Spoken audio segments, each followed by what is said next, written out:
Hello' everyone, আপোনালোক সকলোকে মোৰ ইউটিউব চেনেললৈ স্বাগতম জনাইছোঁ। আপোনালোকৰ আগত আজি মই চিকেনৰ এটা ৰেচিপি শ্বেয়াৰ কৰিম। সকলোৱে চাব বুলি আশা ৰাখিলোঁ।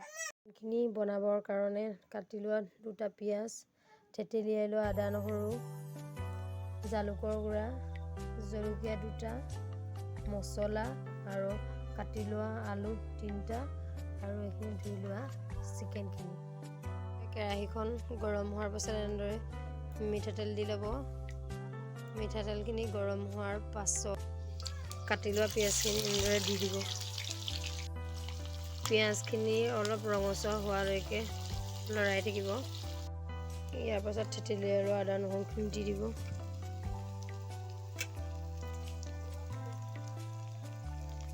হালধি দিব।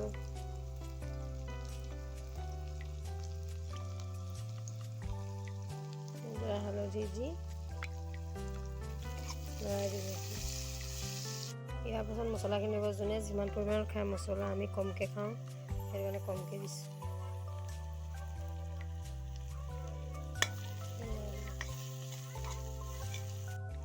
ইয়াৰ পাছত চিকেনখিনি দি দিব। এনেদৰে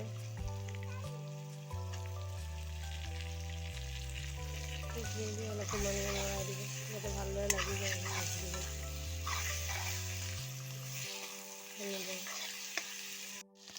নিমখ দিব সোৱাদ অনুসৰি। অকণমান সময়ৰ কাৰণে ঢাকনিখন লগাই দিব, এনেদৰে ভিডিঅ'ত দেখুওৱাৰ দৰে। ঢাকনিখন দাঙি এই কাটি লোৱা আলু 3টা এনেদৰে দি দিব।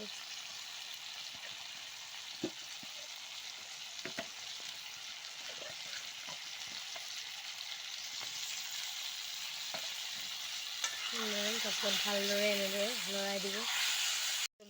এতিয়াতো দিয়া নাই, কাৰণ বেটিয়ে যিহেতু খাব, একেবাৰে শেষত দিম আমি। দেখিছেনে কি ধুনীয়া কালাৰ আহিছে। জুইত বনাইছোঁ আমি। জুইত বনোৱা মাংসৰ সোৱাদেই বেলেগ। আপোনালোকেও বনাই খাব দেই এনেদৰে। পূৰা জুই ডক ডককৈ জ্বলিছে। এতিয়া পানী অকণমান দি দিছোঁ। অকণমান গ্ৰেভি নিচিনা কৰিব লাগিব। গ্ৰেভি নিচিনা কৰিব আপোনালোকে। অকণমান পানী দি দিছোঁ। এতিয়াহে আমি জলকীয়া জালুক লগতে দি দিছোঁ। আপোনালোকে মোৰ চেনেলটো ছাবস্ক্ৰাইব কৰিব যদি ভিডিঅ'সমূহ চাই ভাল পাইছে। লাইক, কমেণ্ট আৰু শ্বেয়াৰ কৰিব। আপোনালোকে আশীৰ্বাদ কৰিব যাতে মই অকণমান আগুৱাই যাব পাৰোঁ। এনেদৰে দি দিব। হ'লেই আৰু লৰাই দিব।